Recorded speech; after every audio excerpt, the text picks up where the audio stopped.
Hello বন্ধুরা, সবাই কেমন আছো? আশা করি ভালো আছো। আমিও ভালো আছি। এই দেখো সকালের কাজ করতেছি। আজকে পুজোর বাসন মাজতেছি। এই দেখো সব পুজোর বাসন মাজতেছি। বলো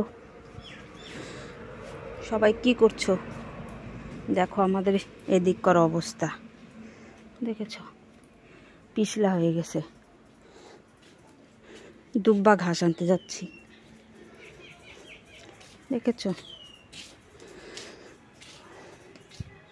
এখান থেকে দুব্বা ঘাস তুলবো, এখন তুলে নিয়ে যাই, পরে পরিষ্কার করে নেব। ঠিক আছে, কি সুন্দর দুব্বা ঘাস না? এই দেখো, ঠিক আছে। এখন ফুল আনতে হবে, বেলপাতা আনতে হবে, কাজের আর শেষ নাই। তারপরে নাস্তার কাছে যেতে হবে, দেখেছো?